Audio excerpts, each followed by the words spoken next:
Welcome, welcome very, very much to Conversations, and it's a really delight and pleasure for me to welcome to the program my dear, darling son, David Donald Channer. And David, so welcoming I am to you on the set. It's really good that we were able to get together for this program. It's good to be here in New York. It's good to be He's one of the best people on the whole planet. I'm partial, if you don't mind. But, I mean, he's a really good guy, really smart, and really having the strongest ethics and the strongest sense of social responsibility of anybody I know, combined with a great ability to get things done, which is very, very good. You don't have to, you're very effective and everything.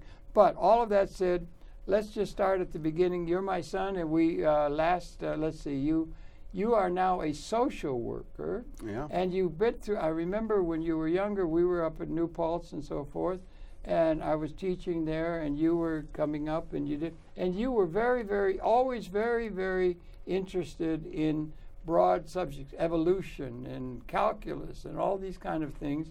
And then you went to Berkeley. Let's say we went to university. Berkeley. I go to school in Berkeley. You moved to Berkeley, but you went to school in Santa Cruz. That's right. Yeah. Okay, now talk about. And just to correct the record, let's get the record straight. Okay, I took good. one calculus class, and it kicked my butt. So that was where, did? Yeah, I was great with I math. I thought you understood calculus. I understood pieces of it, but that was the year that the intuitive connection of math God, fell I was beginning to think you were like one of those geniuses who can really understand. I got a really hard 1C in calculus. Yeah. Well, congratulations on a hard 1C. I mean, hard 1Cs also serve, I guess. Yeah, no, I'm proud of that C. Yeah. But I studied biology at Santa and you were really, really amazed. And Santa Cruz was such a great place. Magical, It's still great. If you've not been there, people, they've got these wonderful trees, and they got a dock right on the ocean, and the seals swim right up to the dock. They do. They do. It's really gorgeous with redwood trees and stuff. You got the whole package there. How did you happen to go to there? That's an interesting story. Yeah, Santa Cruz is a good school, I understand. Yeah. So and you were interested in dolphins. I was very interested in dolphins. Yeah. Almost as an alternative to being, I was really disillusioned with humanity at that point. I can understand. And I had latched onto John Lilly and his research on dolphins, and I had this sense of the intelligence and the dolphins and whales. Cetaceans, they're called? Cetaceans, yeah. Cetaceans, yeah. They're smarter than us, maybe. I still kind of feel that way, yeah. Although I do. Yeah, we would think they have a language or something. Yeah, complex language. That we could understand or something. Yeah. Anyway, yeah. So but I was also, by the time I finished high school, I hated school. Similar to how you describe your high school experience, I was very, very disillusioned. I always hated school. I never liked school. Yeah. So I took a year and a half off. I wanted to play baseball. I didn't want to play baseball, but I didn't want to go to school. Yeah. But so I was just thrown, that time of your life, the colleges are sending you all these. So you're talking 18, 19 years old. Yeah, right. That's a tough time of year. And this is the mid to late 80s. So. Yeah. And I was, every form that came from a college, I just tossed it in the garbage and the recycling. I didn't want to think about it. I just needed time. I did some traveling during that time. Where did you go?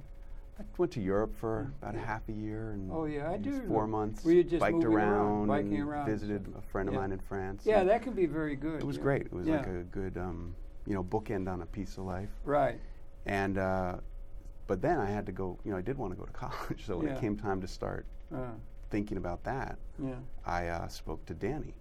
My Danny, lifelong that's the friend. fellow we just celebrated. Danny, we're just memorializing. Let's just take a minute and share. He was one of the three musketeers, right? Yeah, so I grew up in New Paltz, a very tight community of friends, and the families were all it's a great place. Extended family of many families. Sister community to Woodstock, and from whence came the Woodstock Festival. We went to the Woodstock Festival from there. Well, we did. You did. I did. Yeah, you left me with a babysitter. Yeah, that's right. Yeah, right. But so Danny, who we come back to that in a minute, but he was the kind of person who knew about every college that was out there, even if he wasn't. He had stats memorized. He was a little bit, wonky in that way.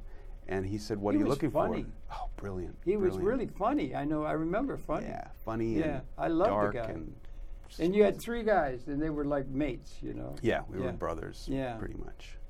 So he said, "What are you looking for in a college?" And I said, "Well, I want something where I can study dolphins. I want something that's, close to nature, so I don't want to be in a city. I hate, no offense You're New in York. one now. I know. Par excellence. I love cities. I know. Yeah. I don't feel the thing. The city love. I distrust nature, actually. See, well, that's one of the places we different. Yeah. Well, together though, we have the whole. We got the whole ball of wax between the two of us. Yeah. And I don't trust Mother Nature. I think she's a little. It's a little bit vicious. Yeah, it's not always kind. I got stuck on top of Mount McKinley. I know. I love that story. Yeah, let's come back then. I want to hear you tell that whole story. But I want to hear about that. So he says, "What are you looking for?" So I said, "I want to be close to nature. Yeah. I want to be able to study marine biology, dolphins in particular, into marine biology, and I prefer a place with no grades." And I think you had a big influence on the way I thought about the role of grading in education. Well, it's just because I'm so anti-authoritarian. Yeah, well, we grew up with the stories of you. I hate structural authority. And you managed as a professor to get around it by giving the A right away, and then the people could either trip on the grade or not. Well, yeah, but I used to couldn't find a school that did that. That was a way to get rid of the authority. They come in, they say, what do we have to do? And what it is, it's outer-directed in my way of thinking. Yeah.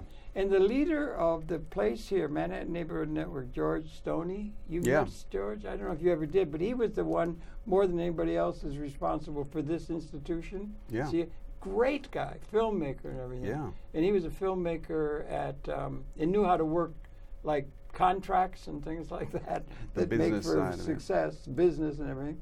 But he did as a professor, Tisch School. But he said he had the same problem. He had a problem because they come into the class, and they say, "What do I have to do to get an A?" Yeah. I'm here to get an A. I got to get into Harvard business, and I got to get in so I can make a lot of money. Mm-hmm. And he said it was just so disquieting. And I told him I had just given everybody an A on the first day of the class, and said, "That's it. As far as I'm concerned, you're all A's." And you come, I'll be here every day, and if you want to come, we'll do something. Yeah, and so what that happened has a liberating is impact. a lot of the people just left, said, "Hallelujah, I'm on my way to Harvard Business or something." And then what happened is my class got filled with the smartest people on campus, and they were all troublemakers. Smart troublemakers, which I kind of liked, So I probably infected you that way. Yeah, well, thank you. That was a good So you tried to find a university that didn't have grades. Yeah, so, and Danny, he took about 10 seconds to think about it. He said, you should go to Santa Cruz. Wow, really? That's part of the California system. Yeah, it's a UC. And on that, I didn't, there wasn't an internet back then, but I didn't write to them. I didn't research them. I just said, okay, that's a good idea. And Kiff, the other Three Musketeer, was in California that summer with some other friends of ours living in Berkeley. Yeah. And I said, all right, I'll just go stay with them for a bit and find a job and move down to Berkeley. And I didn't even research it. I just You're like a Rolling Stone. I was a whimsical fool, but it worked out. Like a young person should be. Yeah. So that's how I ended up there, and it was the right call. Don't listen to me, young people. Listen to your teacher. Yeah. I got lucky. That was a good call. Danny did me well. Yeah. Did me right. And then you So I studied biology there. I never really wanted to go into that field professionally. I didn't really know. I just, like you said, I liked studying ecosystems and evolution. Yeah. That kind of brought me back to liking humanity again a little bit. Having an interest from at least the creatures in humanity. to the people, right? Yeah, right. Okay, yeah. And then I wandered into social work when I had right after Danny died. Yeah. Moved back to Danny. Let's just share it. All right. These three fellows were on a trip in Costa Rica. How long ago was it? Or I wasn't there. Danny went there with Danny was there on it was like a study abroad kind of program. Right. Yeah. And he was with a group of other students and went swimming at a beach there, and it had a really unmarked, very dangerous currents that had not been posted or anything. And he ended up drowning. How horrible. Young man, 24 years old. 24, 24, yeah, right. Tragedy, yeah. Right. So you've been here up in this, you're in from the West Coast now. Yeah. Glad we could fit this in, and you were up in New Paltz having a commemorative gathering of a number of people who knew Danny. Yeah. Yeah. Wonderful. Really wonderful. Yeah. And, a very unscripted community and a very unscripted form of mourning and memorializing someone who starting with when he died, we came to, this group of people came together for about 2 weeks with no map, no plan, and every moment was this. It was a cultural genesis. Like each moment was, we were co-creating whatever we needed. You know, rituals that had, you know, just making it up as we went along. It was really magical. You would have been about the same age then, right? 24. We were, we're the same age. So he would have been 48 now, and that's why we had this resurgence of this, what had been a yearly ritual for a while, of coming together to remember him. Yeah, that's really interesting. All of that, you know. There's my best Danny's dad, Alan. Alan, he was a professor, was he? You know, or a teacher. He taught. He went to law school to avoid going in the Vietnam War, and then Danny was born, so that. But no, Alan's a brilliant, I know, guy, great guy, intellectually and his ethics are also good. I remember. He had a wife. He was Danny's mother is Naomi. Naomi, right? They split up years ago. But he's been married for many years to Linda Hart, who's a brilliant. Naomi's great. I'm sorry, we're reminiscing here along this the is great. This is nice. But it's not fair. But anyway, we had a great time. There was a great community up there in New Paltz. We did the same thing. New Paltz had everybody just not do any grades, and that's something they can't buy, because that grading is the goal of the process. Oh no, that's the thing that it's all about, is the grading. So you'll get a grade that you can get a certificate that lets you get into an institution where you can make money. It's all about that in terms of the education, rather than, and it's undercutting. Never mind, I don't want to get into that, because I think that's really relevant. Systems thinking, you know.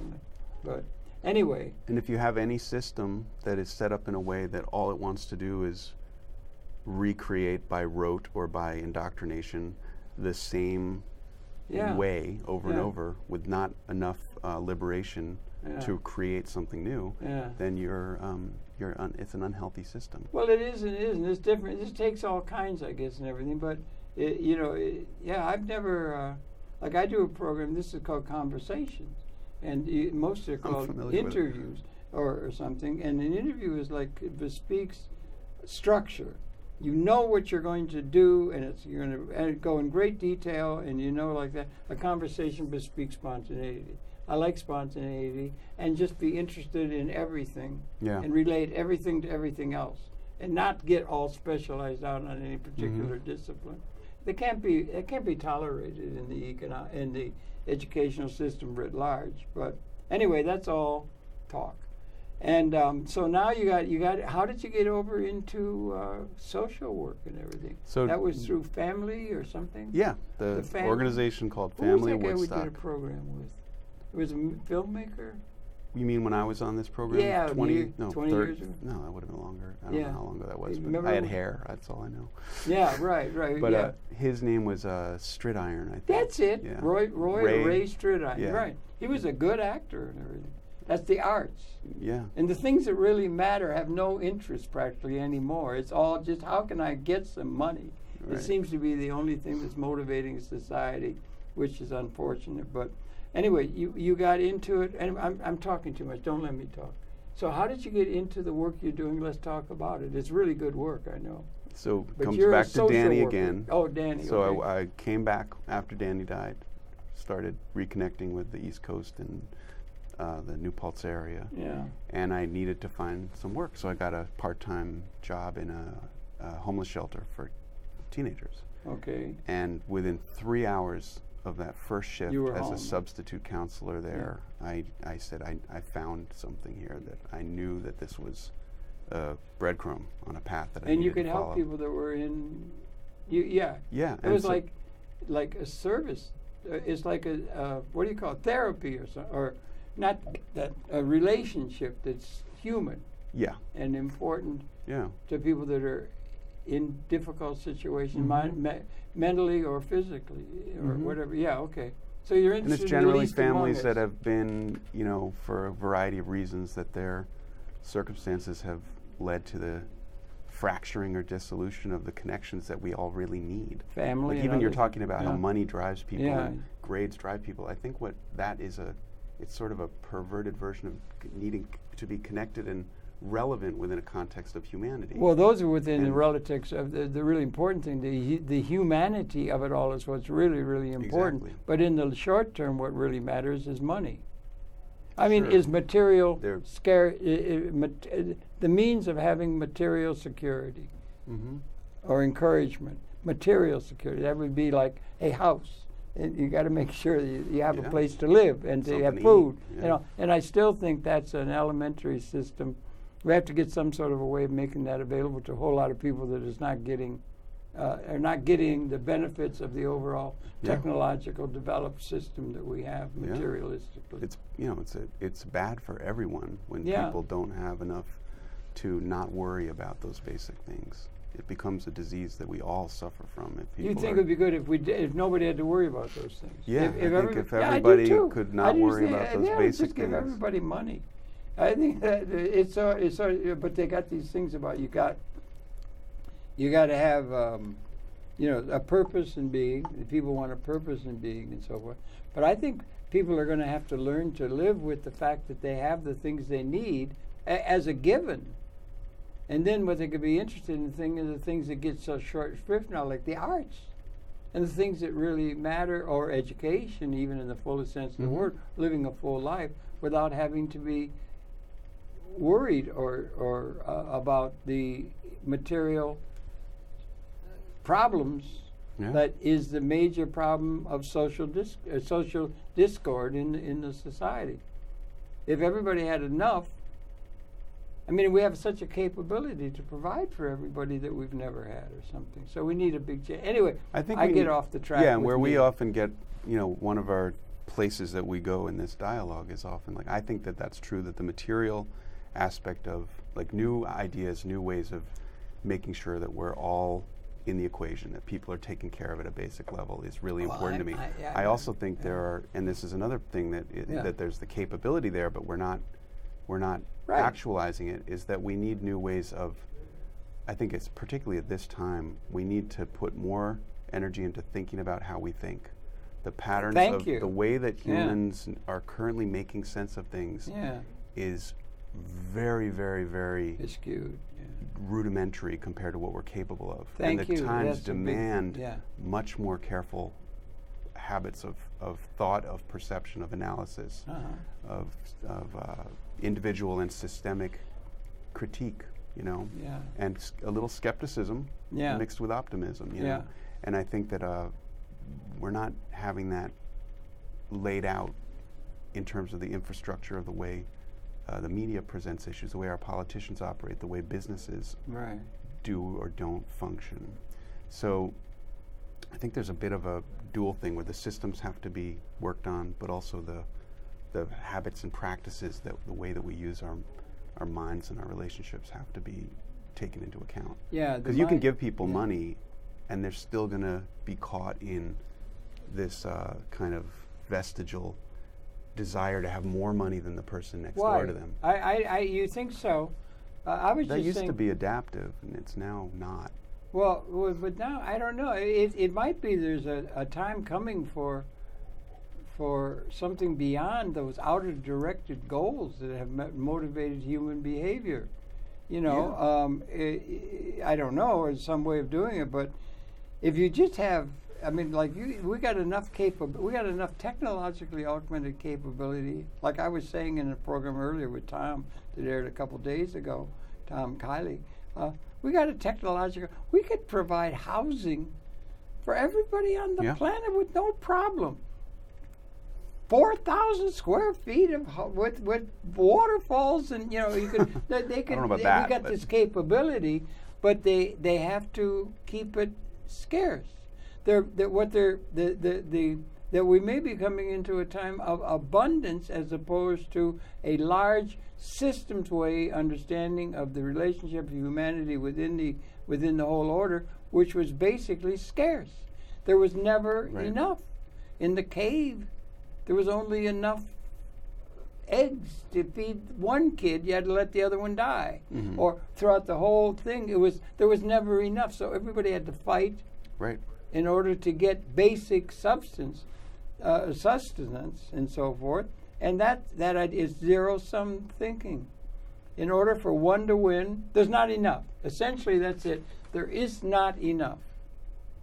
That's an assumption that has to be accepted at a level of a given, like there's air or something.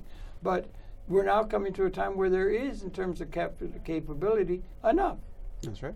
No, but that's something huge. And it's never mentioned. It's never mentioned that there is enough for all at the level of capability. And it's not there in the reality. It's always lagging behind the capability. The capability is emerging.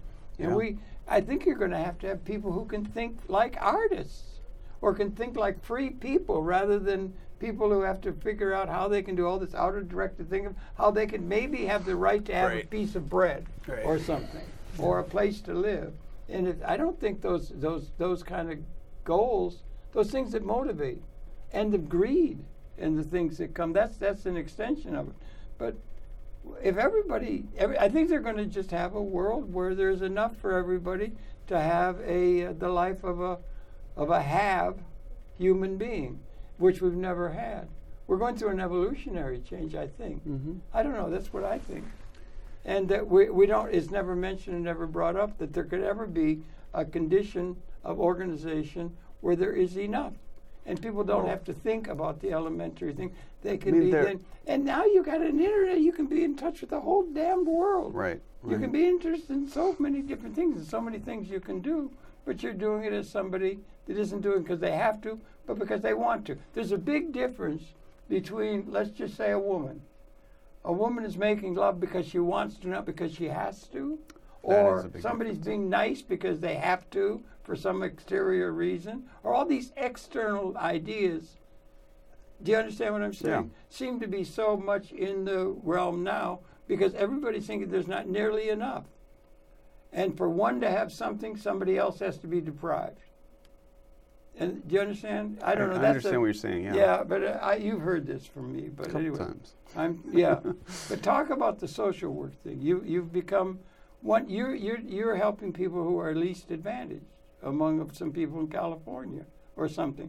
What does the work involve in the thinking? Well, since that first job, I've stayed pretty focused on working with kids and families that are in or at risk of entering the child welfare system. Oh boy. Okay. So it's families for whom, if you believe that things are socially constructed to a large degree and that the economics, the circumstances in these families' lives, the accumulation of whether it's intergenerational trauma or poverty or addiction or mental illness, whatever it is, it's led to their family not having enough fabric to keep itself together, to keep the kids safe, that some neglect or abuse has crept into the equation for this family.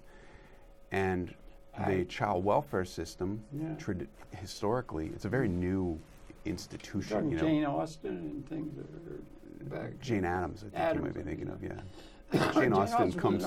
She could make that relevant too. But but the animal protection is older than the child protection. Wow, system. that's really interesting.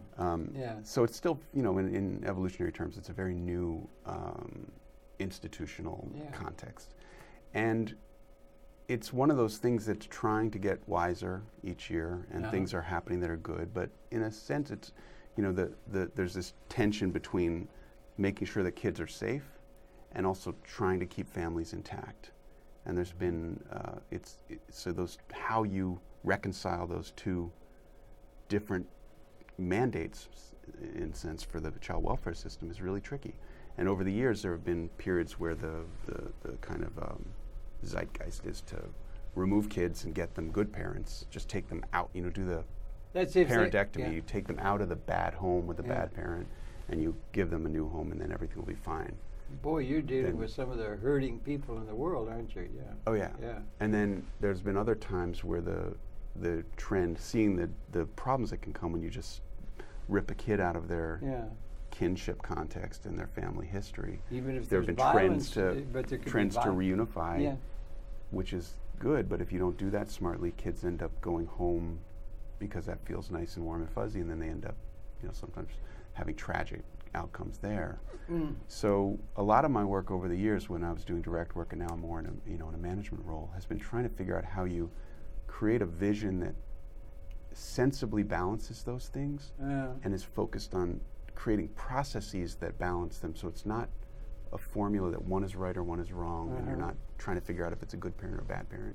You're trying to really look at all the complex issues that are involved, and how do you mitigate risks, and then how do you operationalize the vision that you have for balancing these tensions. And so that means getting, if we're talking about comprehensive thinking, and that means having the vision that's up here, really big, philosophical, evolutionary, systemic, and then also having the granular detail for operationalizing. That's good. You combine both. Don't get one to the other. I have a tendency to. Well, you're good. You have a great vision. Yeah, but I have a tendency to having any patience with the details. Well, not everyone has to have the whole package. It's called in academia. It's called specialization or comprehensive or systems thinking. Systems thinking is you're just thinking about everything, and relating this to this and that to this and this to this. Right. Not one specialization, which is good for a professional take of money from this system where you're going to need it to give eggs to the kids. It's That's partly called about responsibility. Yeah. And there is a measure of that being the case given the historical context under which we're emerging. Mm-hmm. Yeah, I didn't mean to go and keep. No, that's really right on. Well. So you have I these. don't know if it is, maybe. You have these systems that are funded basically by taxes. Yeah. That are designed to keep kids safe, keep families together, repair communities. Right. The tax coffers, as you know, in this country, are a little thin. It's not. Taxes aren't popular here, and so you have this very, very sometimes broken communities that have suffered intergenerational accumulation of these problems. Yeah. And you have very, very limited resources to try to do something that is not just putting a Band-Aid on it or making a hasty, you're trying to actually heal the systemic patterns that are going on. When you say resources, does that go in some degree money? Well, just money's money. Always part of it, yeah. Always.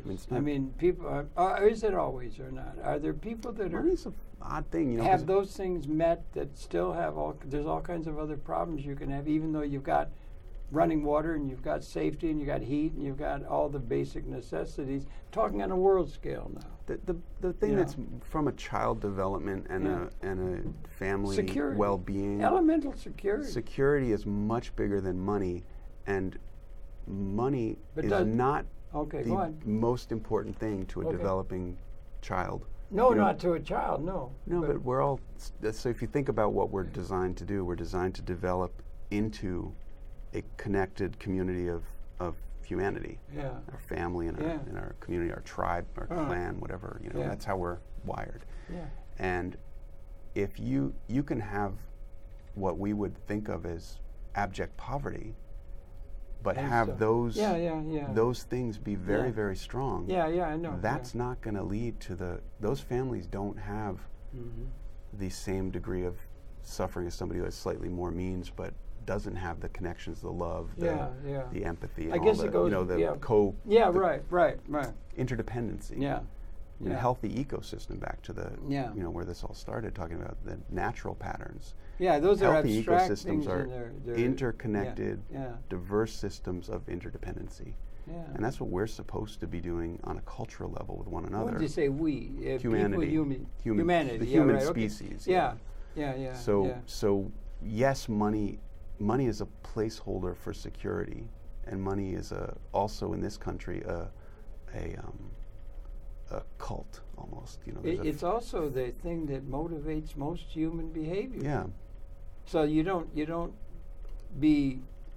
have a negative idea toward that, because that's the thing that motivates most sociological and real behavior. I mean, because you go to the grocery store and the cornflakes are there. I mean, somebody gets them. You have to have people doing things to keep the system going, to provide for everybody. So they have a role, and then they get a sense of identity out of what they do. People do too, and that's important, isn't it?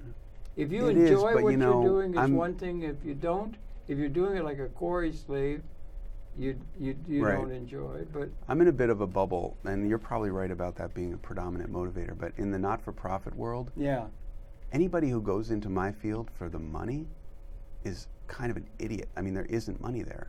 So if people just were motivated by money, yeah. they would not be choosing to work with this population. No. It's a very No, underpaid. I don't. So, I think they would say those people be damned. They'd let them die in the gutter. Ultimately, if you just let it go, So there's some people. So you have to acknowledge soft-hearted people come along and have that's some not sort soft-hearted. of concern. I think that's Well, no. No, Well, it's set me very straight. hard. But you care about somebody. There's things called love, and feelings, and there's all kinds of interesting things that they don't matter. What matters is the money. Right. That so those people are not going into. I do not. They don't I am go not into your surround. field, My no. entire context of the people we're working with and the people that are working, and some of our employees where I work. Yeah. Their training was going through what the parents they're helping. They themselves had their children removed. Yeah. They made it back into a place of stability. They regained that connection, that guardianship or custody over their children. Right. And they are now, their main purpose in life is to develop the professional and personal skills to help other people do that. Professional skills. So they're now out. mentors Yeah, but to help other parents who have just had their kids removed to get their lives back on track. I see. And then the professional thing is you've got something that you can do in the society. That would be called having a, let's just use the word job. Yeah, but where you're going to do something, and that's going to bring conflict. Let's come to the job table. secondary, because the first thing is, let's say that one of the things people crave in this world is meaningful work. Well, that's something. Right? That's another assumption. So it's a little bit grayer than the way you're saying it. I think, at least in the field I'm in, because people do. You need to not, unless you happen to be have a big trust fund or something.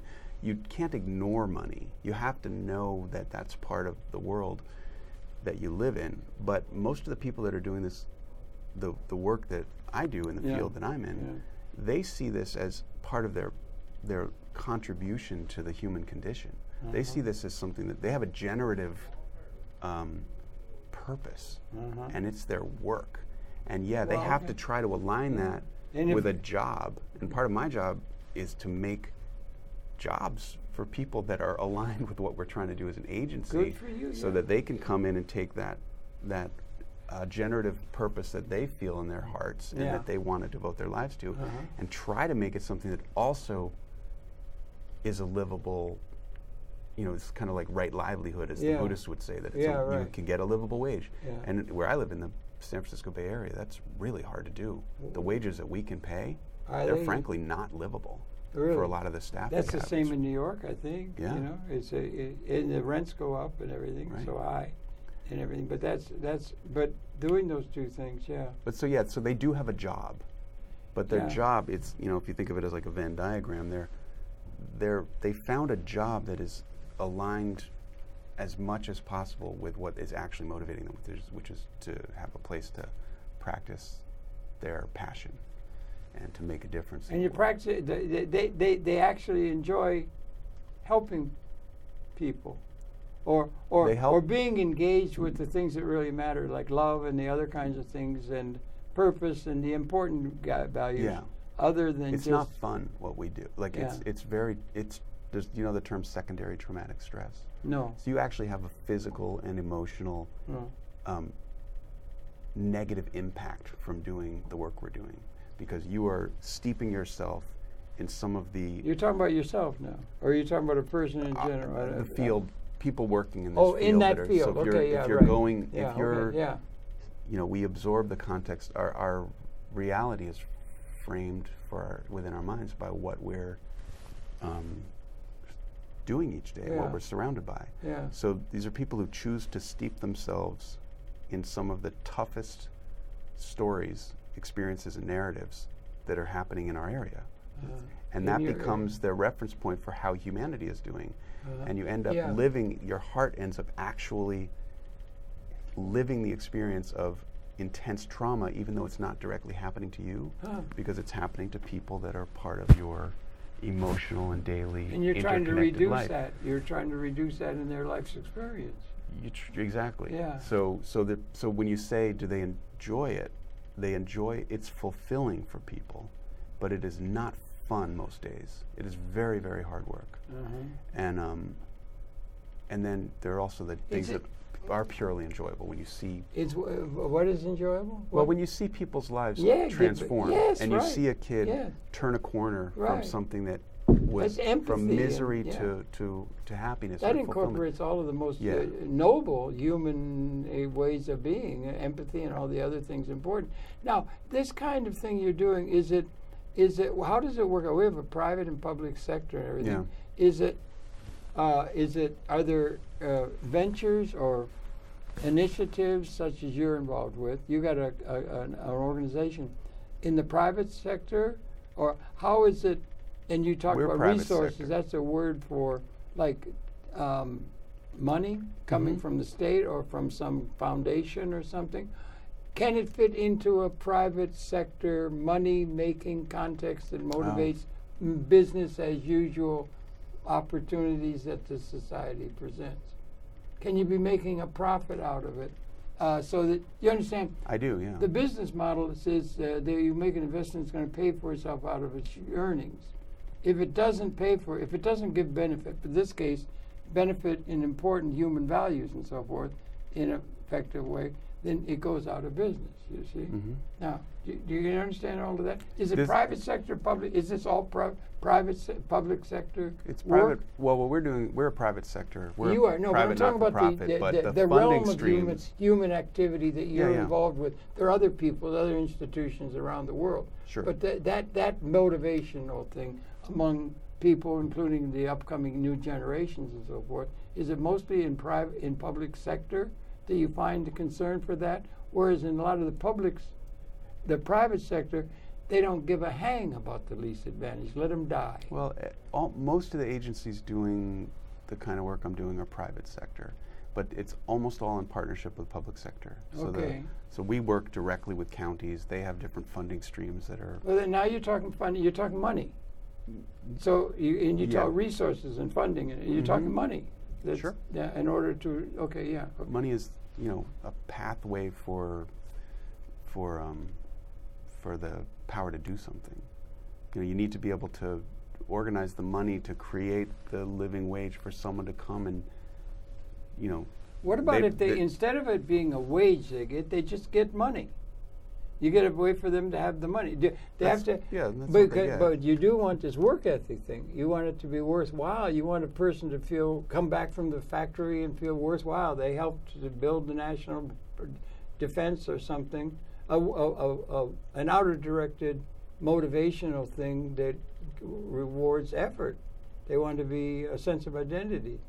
Yeah. If they all didn't have to do that, if they didn't have to struggle like crazy, but they bring back the bacon and the family's secure and the family's okay and they're prideful for that or not, and those kind of things are part of the human, that's part of the way the society's organized, and the work ethic is there.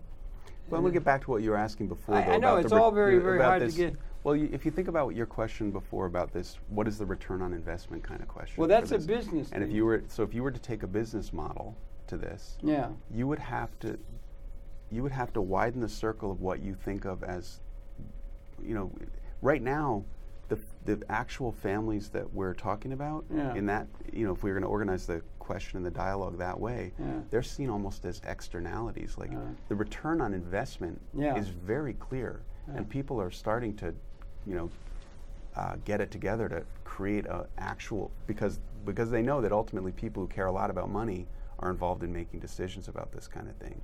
So people are working harder and harder to show the return on investment for a society economically when you make these investments in the people that are suffering, right? Oh, so it's getting to be a saleable thing. But but it doesn't work if you're like, well, what's my investment? If you're thinking what's the return on investment for the shareholders so we can line their pockets with more money, that kind of thinking does not work here.